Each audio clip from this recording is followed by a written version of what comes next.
les mots. Amar Rabban Shimon ben Gamliel Amar Kol HaBivarim Shavin. Amar Rab Yosef. Amar Rab Yehuda Amar Shmuel. Halacha que Rabbi Shimon ben Gamliel. Il dit que l'halakha c'est comme lui. Qu'est-ce qu'il a dit Rabban Shimon ben Gamliel? Qu'est-ce qu'il a dit? Il a dit dans la Mishnah que quand on parle de prendre un animal d'un enclos, il dit ça dépend d'un enclos. On avait dit qu'on ne peut pas prendre, attraper des poissons qui se trouvent dans un bivar, mais on peut oui prendre des animaux, la volaille qui se trouve dans un bivar. Et Rabban Gamliel, lui, il précise, ça dépend du bivar. Si le bivar est grand, on ne peut pas. Pourquoi? Question indiscrète à vous demander. Si le bivar est grand, on ne peut pas attraper, prendre un animal pour Yom Tov. Et s'il est petit, on peut. Pourquoi? Une personne, on lève la main. S'il est petit, on peut l'attraper. On peut le prendre Yom Tov, mais ça n'a aucun effort. Dans un petit, il est déjà attrapé. Merci. Shlomo Kolekavod. S'il est dans un petit, ça veut dire qu'il est déjà attrapé. S'il est dans un grand, en dépit du fait qu'il est dans un grand enclos, le fait de le prendre, on transgresse là-dessous. Okay, c'est quoi les limites, petit, grand? on va voir tout de suite. On a parlé de ça hier, il me semble. Pas hier, on a parlé de ça jeudi. Que c'est quoi la définition d'un grand ou un petit? C'est long. Voilà, entre autres, on a donné plusieurs interprétations, explications. Que si on doit faire plus qu'un bond pour attraper l'animal, s'il faut courir après l'animal, c'est déjà un grand. Mais s'il suffit de faire un bond pour le prendre, ça c'est petit. Encore une fois, Amar Rabbi Yosef, Amar Rabbi Yehuda, Amar Shmuel, Halakha que Rabbi Shimon ben Gamliel. Amar le Abai, Halakha Michlal de Pligay. Si tu me dis que l'halakha c'est comme lui, ça laisse entendre qu'il y a quelqu'un qui a une dispute, qu'il y a quelqu'un qui va d'accord. Tu sais où on est? Tu sais où on est? Oui. Ok. Michlal de Pligay. Ça laisse entendre qu'il y a une marloquette. Et apparemment, il n'y a pas de marloquette. Tout le monde est d'accord à ce qu'il dit Rabban Gamliel, que ça dépend de la ça dépend. Mais tout le monde, qui me dit la comme lui, il n'y a pas de marloquette. Il dit en fin de compte, qu'est-ce que ça change? Qu'est-ce que ça change? C'est que s'il y a une marloquette, je dis que la halakha c'est comme lui. Et s'il n'y a pas de marloquette, alors ce qu'il dit, c'est accepté par tout le monde. En fin de compte, qu'est-ce que ça change? Alors, la réponse est Amale Gemara Gemor Zemor Tatee. Est-ce que ton enseignement, Gemara c'est bien du mot enseignement, l'enseignement ça devient une chanson.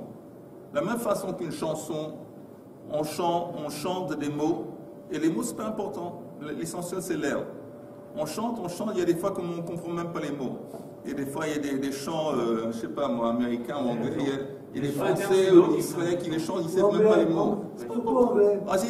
Si tu fais la même chose avec Gemara, ça veut dire quoi? Tu me dis, qu'est-ce que ça change? Mais ça change. Ou si tu dis la halakha c'est comme lui, ça veut dire qu'il y a une dispute. Sinon, mais c'est pas important si ça revient au même.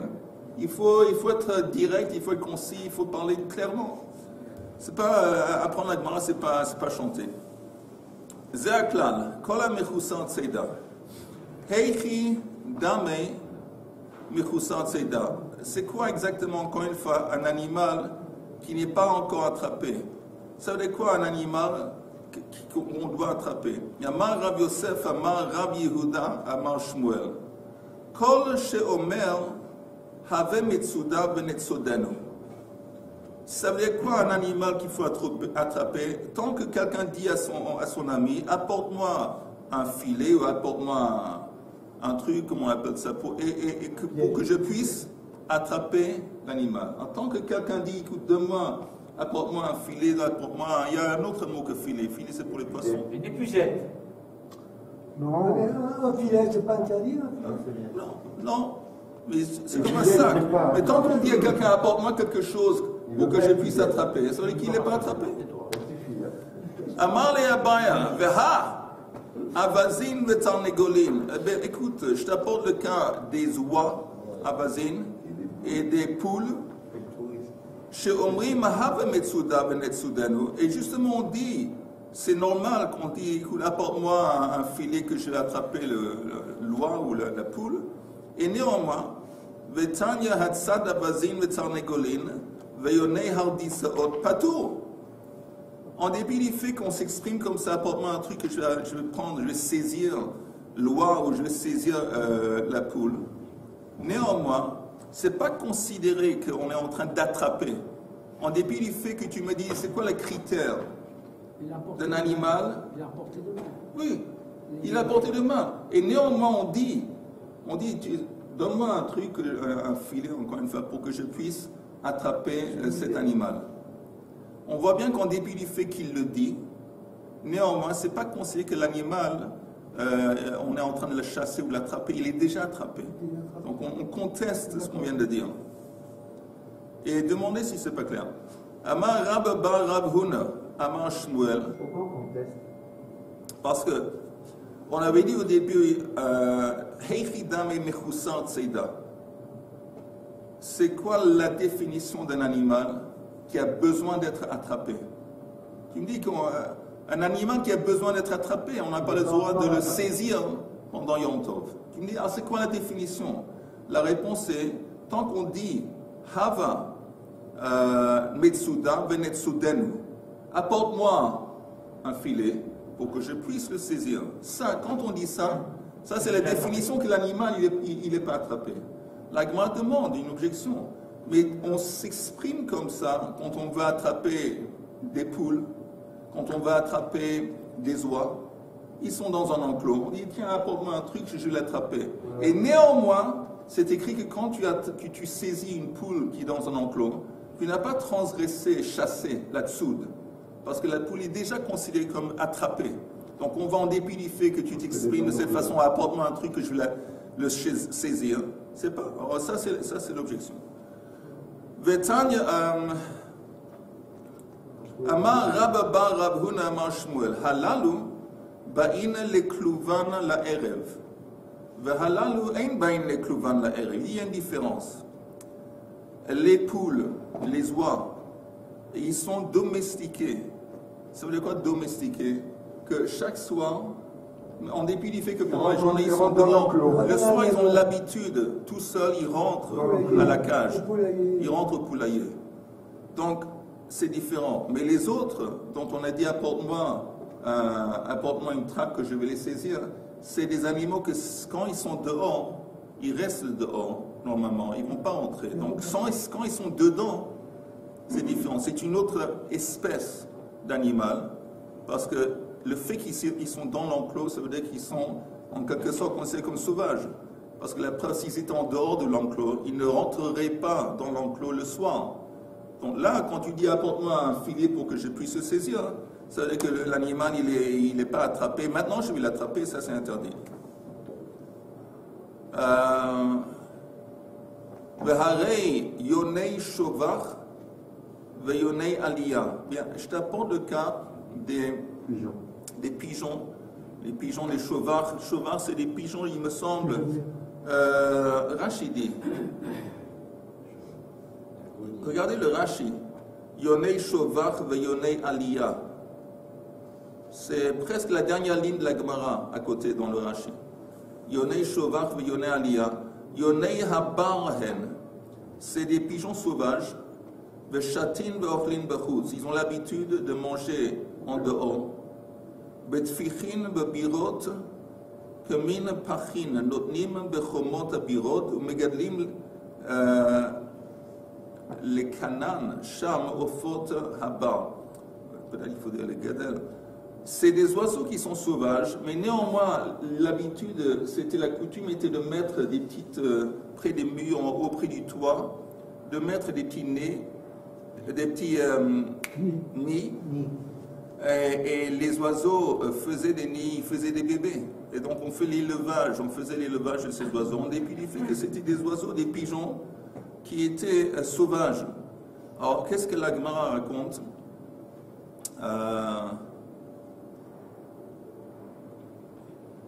Atzad yonei shovach ve yonei aliyah. Chauvard.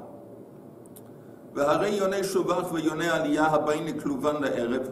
Tanya, c'est enseigné dans une braïta, en ce qui concerne ces oiseaux, ces pigeons.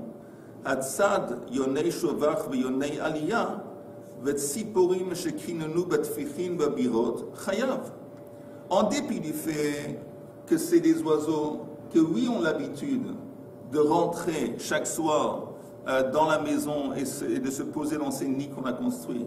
Néanmoins, ils ne sont pas considérés comme apprivoisés, domestiqués. Et si tu les attrapes, c'est pas bien, tu as transgressé la tsoud.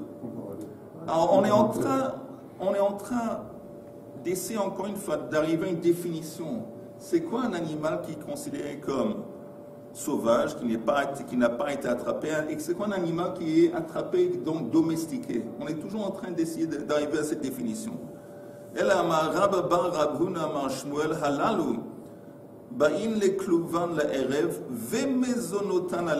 Il dit c'est ça en fin de compte la vraie définition d'un animal qui est domestiqué. Pas seulement il rentre, exactement, pas seulement il rentre chaque soir dans la cage, dans le poulailler, dans le truc, mais en plus, Mezonotan Alecha, il dépend de toi pour sa nourriture. Alors, quand tu as ces deux choses ensemble, alors là, cet animal, tu peux le prendre pendant Yom Tov parce qu'il est domestiqué. Et Vehalalu, Ba'in de Kluvan la Erev, tandis que les oiseaux dont on a parlé avant, les pigeons sauvages, mais ils ne sont pas dépendants de toi pour leur nourriture, parce que pendant la journée ils s'envolent, ils trouvent de la nourriture en dehors. C'est pour ça qu'on est purifié du fait que le soir ils rentrent, ils dorment chez toi en haut de près du toit. Néanmoins ils ne sont pas considérés comme attrapés ou domestiqués. Rav Mariama Haneavide les Revouye, lui il donne une autre définition d'un animal qui si on l'attrape, c'est comme si on avait transgressé la tsoud. Tout simplement, les rivouilles, ça veut dire s'enfuir. Donc il dit, Rav Mari Amar Hane a vidé les rivouilles. Il y a ces espèces d'animaux que quand tu t'approches d'eux, ils s'enfuient. Le fait qu'ils s'enfuient, ça veut dire qu'ils ne sont pas attrapés. Et donc quand tu vas les saisir, tu transgresses la tsoud. Hane lo a vidé les rivouilles. Alors la Gemara dit maintenant, mais tous les animaux, même les poules dans un poulailler, tu vas après eux, ils s'en vont. Il n'y a pas un animal qui reste et qui attend que tu vas le saisir.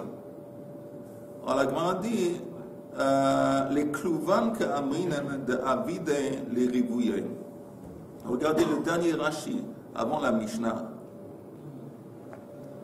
Il dit les kluvan ka'amrinan de avide les rivouillés porchin ad kinan וצריך לעלות אחריהן וגם שם נשמטין ממנו ויורדין. Il dit c'est des animaux que même dans la maison, même dans le poulailler, vraiment il faut un travail, il faut investir un effort de l'attraper. Comme ces oiseaux par exemple qui font des nids qui sur à la maison près des toits. Tu montes en haut et ils vont en bas, ils vont en bas, ils vont en haut. Ça, c'est un animal que tu n'as pas le droit de prendre pendant Yom Tov, parce que ça s'appelle, il est Mechoussar Seida. Il n'est pas considéré comme s'il est attrapé. Selon ce critère, c'est quoi le critère? Le fait que tu dois courir après lui, le fait que tu dois faire un effort pour l'attraper, même si il rentre chez toi le soir, même s'il est dépendant de toi, de sa nourriture, selon cette opinion, le fait que tu dois courir après pour l'attraper, ça veut dire qu'il n'est pas attrapé. Et les poules? Alors, oui, mais il y a une différence entre une poule qui mange un petit peu. Si tu ne vas pas faire un grand effort pour attraper une poule qui se trouve dans un poulailler, c'est pas le même effort. Elle se va, mais c'est pas que tu vas prendre une échelle pour monter. Une fois que tu montes, elle descend et c'est pas la même chose. Ok, oui. Marie, ce que vous avez dit, qui dépend de lui pour sa nourriture. Mais là, il n'en parle pas. Non, c'est une autre opinion. Lui, il ne prend pas tellement en compte le fait que la dépendance sur nous pour la nourriture, pour considérer que l'animal est domestiqué. Lui, il dit le vrai critère, c'est ce que tu dois faire un effort quand tu vas le saisir. Est-ce que tu dois courir après, il s'échappe, ça c'est... Ok, nouvelle Mishnah, nouveau sujet. מצודות חיה ועוף ודגים. שעשאנה מערב יום טוב. Donc on a, comme tu as dit, Chaim, on a des pièges pour des animaux, pour des oiseaux, même pour des poissons. On a mis en place ces Metsudot, Erev Yom Tov, la veille de Yom Tov. Lo yitol mehen be Yom Tov. Tu n'as pas le droit de prendre un animal pendant Yom Tov que tu trouves dans le piège. Encore une fois, tu as placé ces pièges la veille de Yom Tov. Voilà. Pendant Yom Tov, tu arrives, tu vois, je sais pas, il y a des poissons dans le filet, il y a un animal qui a été pris au piège. Tu n'as pas le droit de le prendre. Ela imken seulement. Seulement si tu sais, il y a une certitude que l'animal a été attrapé dans le piège la veille.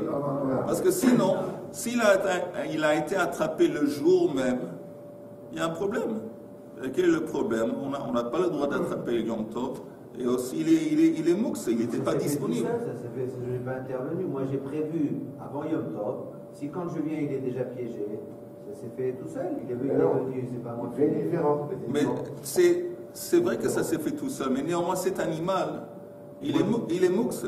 Pourquoi mouxe? Parce que c'est quoi la définition? Comment est-ce qu'on décide, on détermine qu'est-ce qui est mouxe? Ben Hashmashot, la veille de Yom Tov. La veille de Yom Tov, l'animal, il n'était pas là pour que tu savais pas qu'il était là. Donc pour toi, il n'était pas disponible. Comme il n'est pas disponible, il est mouxe. J'ai uniquement le droit de le manger que si j'ai constaté que pendant le Bet Hashmashot, il était déjà pris. Oui, exactement. Maintenant, une petite histoire à la fin de la Mishnah. Il y a une histoire qui concerne un goy, Shehevi Dagim le Rabban Gamliel, qui a apporté gentiment des poissons à Rabban Gamliel pendant Yom Tov. Et Rabban Gamliel a dit, Vamar mutarin hen, ces poissons sont permis, mais je n'ai pas personnellement envie de les recevoir. Regardez, donc, il y a un truc qui est contradictoire dans la Mishnah. Qu'est-ce qui est contradictoire? On avait dit le principe que si on a un animal qui se présente pendant Yom Tov, un animal par exemple qu'on a trouvé dans un piège, on n'a pas le droit de le prendre tant qu'on ne sait pas s'il n'a pas été attrapé la veille. S'il y a un doute qu'il a été attrapé le jour même, on n'a pas le droit de le prendre. Et à la fin, la Mishnah nous apporte une histoire qui apparemment contredit qu'un goy apporte à Rabban Gamliel des poissons. Encore une fois, on ne sait pas si le poisson a été attrapé la veille. Et là, Rabban Gamliel, lui, il enseigne que c'est permis. Donc la Gemara s'étonne. La fin de la Mishnah semble contredire le début. Pour éviter de vexer peut-être la personne qui a porté le poisson. Non, il a enseigné en public, il a dit dans cette situation, les poissons sont permis. Mais moi, je n'ai pas envie de le prendre. Je dis pourquoi pas Shani Sono, parce que je ne l'aime pas. Qui, le poisson ou le goy? Le goy. Apparemment, il s'entendait pas bien. Alors, on va voir maintenant la Gemara. La Gemara dit Maaseh l'histoire. Le Maaseh, l'histoire à la fin de la Mishnah, elle contredit le principe qui nous a été enseigné au début. Et la Gemara répond Michas Chasure Michasra. Il y a dans cette Mishnah un ou deux mots qui manquent. Et je vous ai dit avant, cette réaction de la Gemara qui dit, tu sais quoi, dans la Mishnah, dans la Braïta, il y a un ou deux mots qui manquent. On fait ça rarement, mais on fait ça quand il y a une Mishnah qui est incompréhensible. Quand on a devant nous une Mishnah ou une Braïta qui est incompréhensible, c'est pas possible qu'il y ait une Mishnah qui est incompréhensible. Ça veut dire qu'à fur et à mesure, pendant la transmission de cette Torah chez Baal Peh, c'est possible qu'il y a eu un ou deux mots qui se sont échangés, c'est possible, c'est très possible. On dit, tu ajoutes un mot et tout devient expliqué, tout devient, et ça c'est ce qu'on fait quand on a devant nous une Mishnah qui est incompréhensible. Alors, on va voir, parce qu'ici la Mishnah est incompréhensible. Alors on dit, c'est comme ça qu'il faut enseigner la Mishnah. Safek mukhan asur. Si on a un cas où l'objet, l'animal, il était safek, s'il a été préparé, donc attrapé la veille, interdiction de le prendre, assour. Et Rabban Gamliel matir. Et Rabban Gamliel, lui, il n'est pas d'accord. Lui, il permet. Ve Maaseh Name. Et justement, il y a une histoire qui confirme l'opinion de Rabban Gamliel. Benochi echad shehevi dagim le Rabban Gamliel. Ve'amar mutarin hen el hashein retzuni lekabel heimenu. Donc on a introduit dans la Mishnah que Rabban Gamliel, il n'est pas d'accord avec la première opinion, que s'il y a un doute si l'animal il a été attrapé la veille ou pas, s'il y a un doute, c'est interdit. Rabban Gamliel dit non, c'est permis. Et la preuve, on voit dans le cas du poisson, qu'il dit que c'est permis d'accepter le poisson du goy, mais lui, il ne veut pas.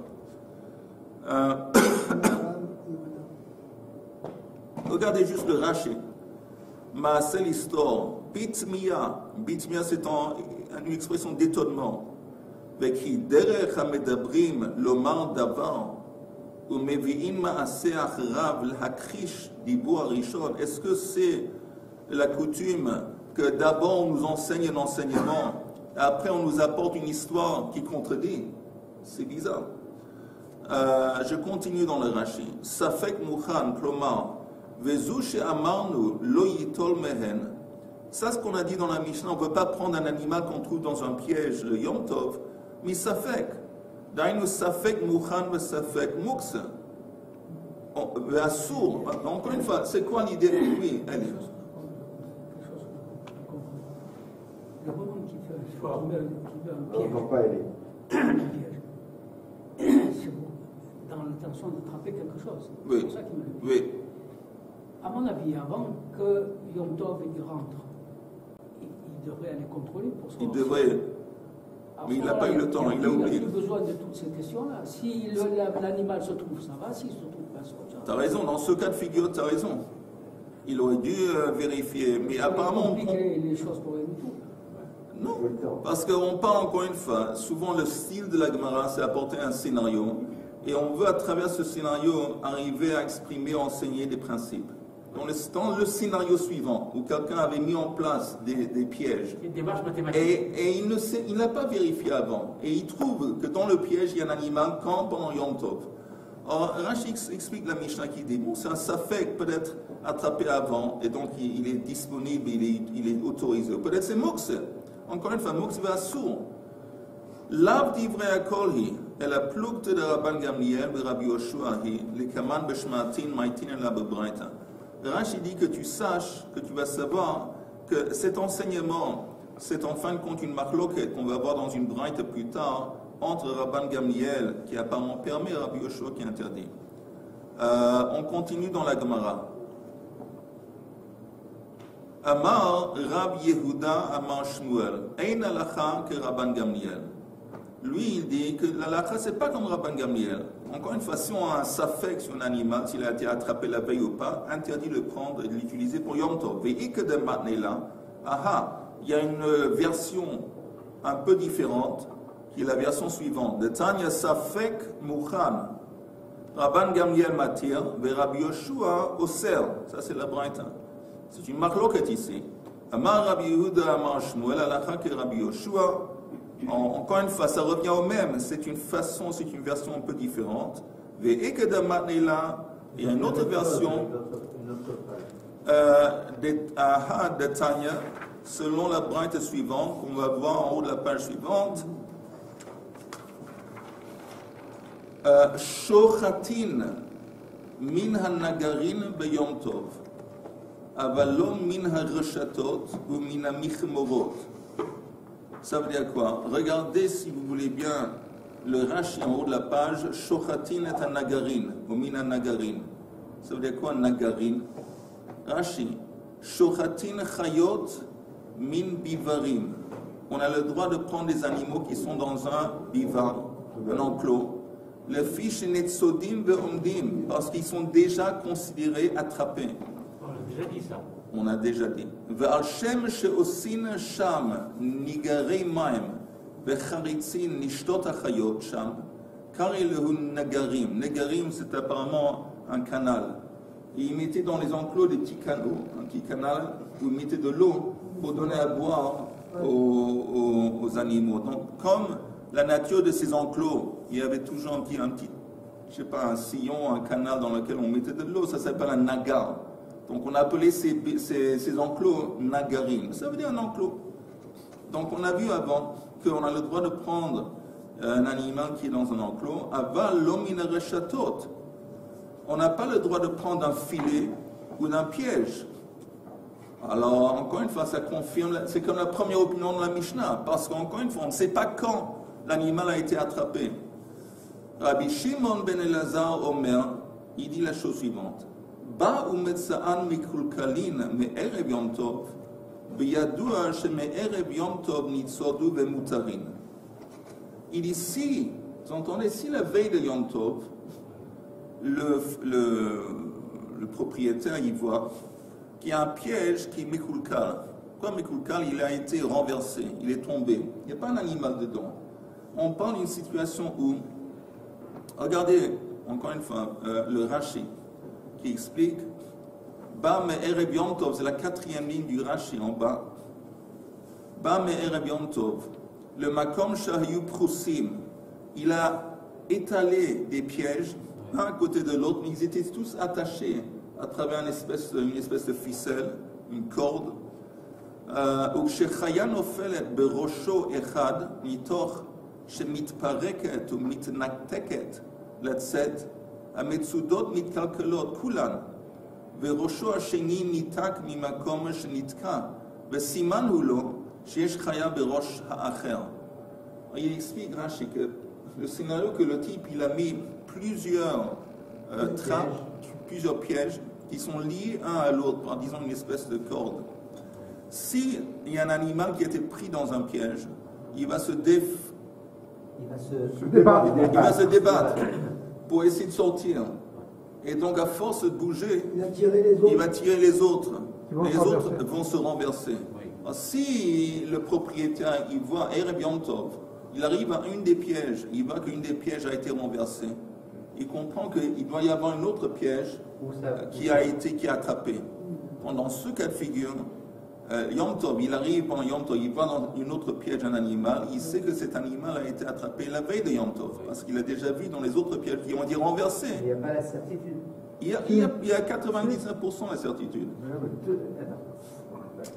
Parce que normalement, disons que je fais 5 petits pièges qui sont rattachés, comme tu dis, par une ficelle, s'il y a un animal qui a pris dans un piège, il n'a pas automatiquement renversé en même temps tous les autres à l'envers. C'est exactement ce qu'on est en train de dire, que oui, c'est passé.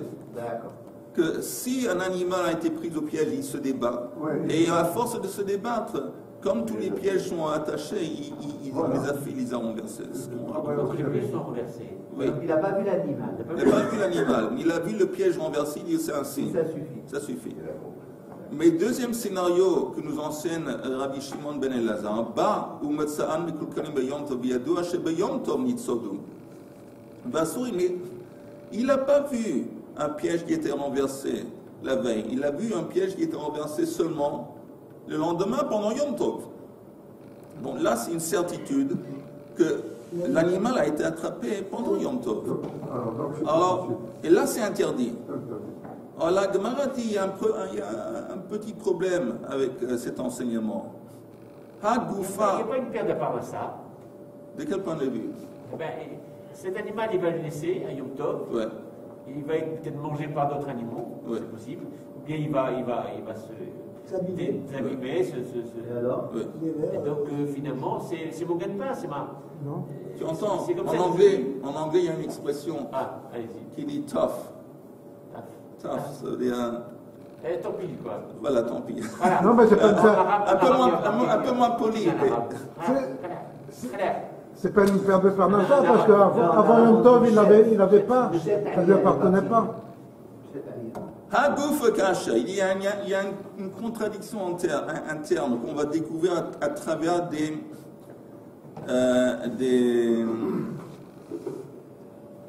comment on dit, diukim, à travers en français. Avec précision des. Précision, je ne sais pas. Peut-être. Hagouf Kasha. Amrarta ba umetza'an mekulkalin me'erev Yom Tov. Si la veille de Yom Tov, tu as trouvé que les pièges étaient renversés, alors là, tu sais que l'animal que tu vas trouver dans la piège, une des pièges, il a été attrapé à la veille de Yom Tov. Ta'ama, la raison pour laquelle tu peux prendre l'animal de Ba ou Matsa'an Mekulkalin, parce que tu as une preuve, tu as trouvé que les autres pièges ont été renversés. Ah, mais je peux avoir la déduction. Ah, mais à travers une déduction, qu'est-ce que je dis? Hasfeika Asurin. Quand est-ce que je te permets de prendre l'animal Yom Tov? Quand il y a une certitude qu'elle a été attrapée la veille. Qu'est-ce qui se passe? On dit quand il y a une certitude, c'est permis. Alors, si je fais une déduction, certitude, permis. C'est-à-dire que s'il y a un safek, alors c'est interdit. Tout le monde est d'accord? En dépit que c'est les étudiants de Mouna, tout le monde est d'accord avec cette déduction. Et maintenant regardons le deuxième cas de figure. Ba ou Metza'an Mekulkalin Beyom Tov. Si tu trouves les pièges qui ont été renversés le jour même de Yom Tov, et pas la veille, Beyadoua, chez Beyom Tov Nitzodu. Alors tu sais que ça a été attrapé pendant Yom Tov, et là dans ce cas, c'est interdit. Alors la Gemara fait encore une déduction, mais maintenant cette déduction va contredire. Ta'ama de Ba ou Metza'an Mekulkalin Hasfeika. Mais Erev Yom Tov Nitzodu Vemutarin. Si tu me dis que tu trouves un animal pendant Yom Tov, ou il y a un piège qui a été renversé pendant Yom Tov, il y a une certitude, alors là c'est interdit. Alors faisons la déduction. Alors s'il y a un safek, quand l'animal a été attrapé, ça va être permis. Alors là on a une contradiction entre les deux déductions. Et si les élèves de Emouna veulent, je vais répéter. Oui, parce qu'on a du mal. Non, ça va, c'est clair. C'est clair, Annie. Il y a quelqu'un, c'est clair ou?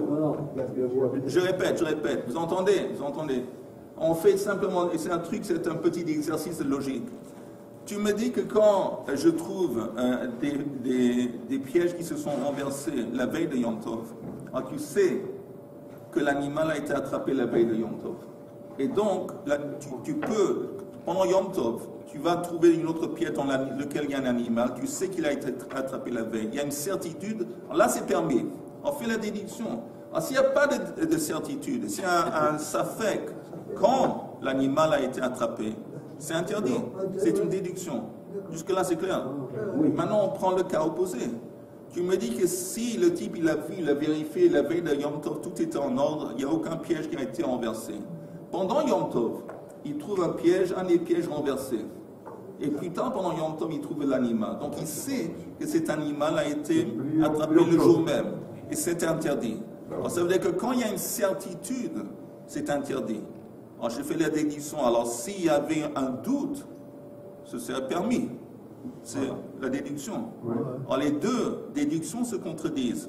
La première déduction est, tu me dis que c'est permis quand il y a une certitude, c'est-à-dire que s'il y a un doute, c'est interdit.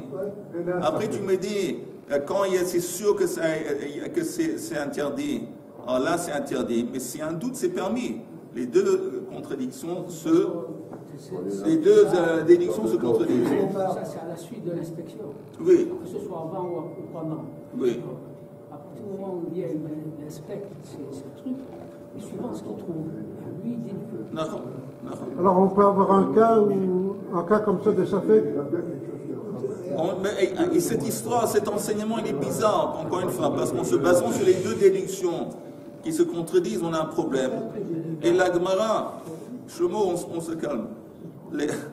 Alors la Gemara continue, elle dit Aïma Seifa, Baou Matsan Mikulkalim, Bayom Tov Biyadouach, Bayom Tov Nitzol, Utama de Baou Matsan Mikulkalim, Hasvek, Merev Yom Tov Nitzol, Muntari. Hakikama, c'est comme ça qu'il faut comprendre.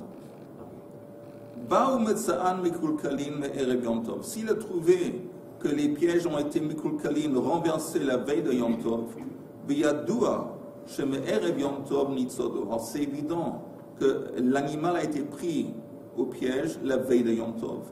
Et donc, le lendemain, quand il le prend, moutarine ou moutarine. Et je déduis, maintenant, c'est quoi la déduction? Hasfeika, mais s'il y a un doute, quand l'animal a été attrapé, c'est comme si c'était une certitude. Hasfeika, naasa, que mish nitsodu beyom tov asurin. S'il y a un doute, c'est comme s'il sait que l'animal a été attrapé pendant Yom Tov lui-même, de quel point de vue que c'est interdit. Alors si tu comprends ça comme ça, c'est un peu plus compréhensible. Amar Rabbi Yehuda Amar Shmuel, et ça revient au même, Halakha que Rabbi Shimon ben Elazar. Ça veut dire qu'on retourne à l'idée que s'il y a un safek, quand est-ce que cet animal a été pris au piège, on n'a pas le droit de le prendre pendant Yom Tov. Voilà. Ok. Alors on continue. Ve'amar mutarim hen. Rabban Gamliel a parlé des poissons que le goy lui a apporté pendant Yom Tov. Il dit les poissons sont permis. Mutarin le maï. Ça veut dire quoi permis? Permis vis-à-vis de quoi? Rav amar mutarim nekabel. Rav dit que c'est permis de les prendre. Ve'levi amar mutarim ba'achila. Tandis que Levi dit c'est mutarim, quand il dit mutarim, de les manger. Pas seulement les prendre, mais les manger. Amar Rav, le olam al yimna adam atzmo mi beit midrash. Alors Rav dit, c'est Rav qui a dit que c'est permis, quand Rabban Gamliel a dit que c'est permis de les prendre, pas de les manger. Et c'est Lévi qui a dit permis de les manger. Alors maintenant Rav il dit, le olam al yimna adam atzmo mi beit midrash. Quelqu'un ne doit jamais s'empêcher d'aller au Beit Midrash. D'une autre façon, quelqu'un doit toujours être présent dans le Beit Midrash. Afilu sha'a achat, il ne doit pas éviter d'aller même un moment, même un instant. Pourquoi? De Anna Levi, moi et Levi, Haveinen Kame de Rebbe, on était des étudiants, des talmidim de Rebbe, et on était devant lui, qui amra le hashma'ata be'orta, quand il a enseigné. Il a enseigné cet enseignement, Rebbe, au nom de Rabban Gamliel, que si Rabban Gamliel il reçoit les poissons, il dit c'est permis. Il a dit la nuit, il a dit permis de quoi? De les manger. La nuit. Qu'orte c'est la nuit. Amar mutarin bachila. Betsafra, mais le lendemain matin, Amar mutarin nekabel. Il a dit que c'est permis de les manger. Quoi de les permis? Pas de les manger. Permis de les recevoir et de les transporter. C'est-à-dire que c'est pas mouk, c'est pas permis de les manger. Donc il a changé d'opinion entre la nuit précédente et le lendemain matin. Anna, moi, Rav dit moi, de Havai Ben Midrasha, j'étais présent aussi bien la nuit que le lendemain. Hadrebi, alors j'ai changé la transmission de Rabban Gamliel en fonction de Rabban Gamliel. Levi de Lohava Ben Midrasha.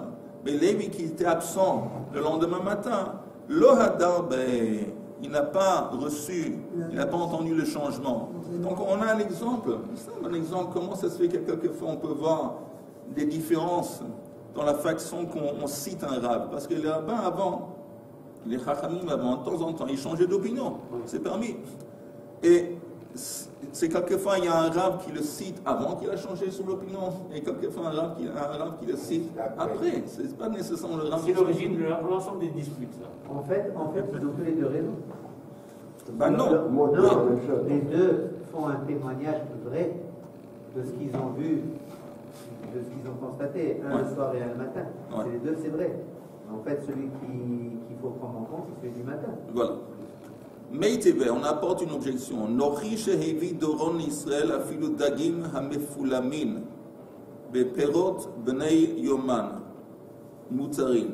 C'est écrit dans cette braïta qu'un goy qui apporte un cadeau à un juif pendant Yom Tov, des poissons, même des poissons mefulamin, qui ont les comment on appelle les joues des poissons? Les zouis, ils étaient rouges comme ça. Et quand ils sont rouges, c'est un signe qu'ils étaient tout frais. Tout frais. Et Perot Bnei Yoman, et les fruits qu'on voit avec les fruits qui ont été cueillis le jour même. Bnei Yoman, le jour même. Alors c'est écrit Moutarin, c'est permis. C'est écrit qu'un goy qui donne ça à un juif pendant Yom Tov, c'est permis. Permis de quoi? Alors on va voir. Alors la Gemara dit Bishlama, ça marche. Les mandaments moutarin les kabel. Si tu me dis c'est quoi moutarin, de recevoir. Shapir, ça va, c'est bien. Le mandamment moutarin bachila, mais celui qui dit que moutarin c'est quoi moutarin, de les manger, perot bnei yoman misharu bachila, des fruits qui ont été cueillis pendant Yom Tov, qui va dire que c'est permis de les manger? Parce que c'est Moukse, ils n'étaient pas disponibles la veille de Yom Tov, tu peux pas les manger ou de Shabbat. On ne sait pas. Alors la Gemara répond, ou le Tamir, mais selon toi, Perot Bnei Yoman, des fruits qui ont été cueillis le jour même, Misharu Betil Toul. C'est pas seulement que c'est évident que c'est interdit de les manger, c'est aussi également interdit de les transporter. Pourquoi? Parce que ces fruits sont Moukse. Alors on a un problème de quoi que ce soit, les deux définitions de moutarim, que ce soit moutarim de les prendre ou moutarim de les manger, quoi que ce soit, il y a un truc qui tombe pas rond dans cet enseignement. C'est apporté pour le goy, là. Oui, mais encore une fois, tu me dis que tu m'apportes des fruits, et on voit dans les fruits, je sais pas, il y a toujours la rosée sur les fruits, je sais pas, on voit qu'ils ont été cueillis le même jour. On te dit que c'est permis. Ah, ça dit quoi permis? On a essayé de dire permis de les prendre, mais pas permis de les manger. C'est pas moxé pour le goy. Non, on te dit que c'est permis vis-à-vis, tu entends, vis-à-vis du juif qui reçoit de la part du goy. Ah, c'est permis de faire quoi? Si tu me dis que c'est permis de les manger, il ne peut pas les manger parce que c'est moukse. Mais si tu me dis c'est permis de les prendre, là aussi ça devrait être interdit. Si c'est moukse, tu ne veux pas les prendre non plus. Donc la Gemara dit, elle a le kavre de adime. On parle de quelque chose de différent. Les ouïes de ces poissons, ils sont rouges, pas parce qu'ils ont été pêchés le jour même, mais ils ont été, je sais pas quoi, ils ont été conservés au froid, ils ont été bien conservés et ils restent frais. C'est apparemment un poisson, regarde, et les fruits, fiché beyarka, ils ont été mis parmi des légumes. Et quand on met des fruits, près des légumes, apparemment aussi ça les conserve. Regardons juste le Rashi, puis on va finir. Rashi dit, Pere de kfiche beyarke. Même avant, c'est des ouïes, on voit ils sont toujours frais, va de moumit. שתחת לחייהן שבודקים אותן שם, פרד כפי שבירקק שלקטום תמנו מיד בירק שלא יברח לחלוכן, וכפי שתמונים כמו רישה בקיב שבהני ודאי מוכנינו. Donc on sait apparemment, maintenant on sait c'est l'opposé, que les poissons ont été pêchés la veille, on sait que les fruits ont été cueillis la veille, et nikarin sheme'erev yom tovhen. Et Garash explique, c'est quoi le but de cet enseignement? En dépit du fait qu'en toute apparence, ils ont l'air comme s'ils ont été attrapés le jour même ou cueillis le même jour. On n'a pas peur de marit ain, et c'est pour ça qu'on permet d'accepter. Encore une fois, l'enseignement c'est, en dépit du fait qu'apparemment on sait que ces fruits ont été cueillis avant. On sait apparemment que ces poissons ont été attrapés avant. Mais ils ont l'air tout frais. Je ne sais pas exactement comment on sait que ça s'est passé, mais on sait. Mais ils ont l'air frais. Donc il y a un problème de marine. Donc si je prends ça, les gens vont penser que je suis en train de prendre quelque chose. On dit non. Il n'y a pas de problème de les prendre. Mais il a le droit de manger aussi. Et de les prendre, il me semble, non, simplement Betil Toul. On va voir le Rashi, la Gemara, et puis on finit.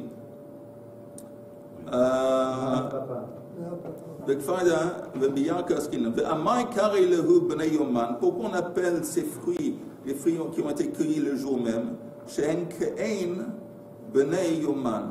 parce qu'ils ressemblent, ils paraissent. C'est quoi la lacha? Un goy qui apporte un cadeau à un juif pendant Yom Tov. Si le même espèce de fruit est attaché aux arbres, il lui apporte 1 kilo de figues. Et on sait que les figues, en attendant, ils sont mûrs, et ils sont dans les branches, dans les arbres. Donc il y a un risque que ce goy les accueille le jour même. Assour, on n'a pas le droit de les prendre. Et même le lendemain, le soir après, c'est toujours interdit. Vous savez quoi? On va s'arrêter là simplement parce que Je veux voir le Rashi demain sur cette sur l'Alacha. C'est important parce que ça c'est l'Alacha. Donc on va reprendre ça demain Bineda, à partir de Amar Rav Papa. Et comme ça on va pouvoir regarder le Rashi tout tranquillement.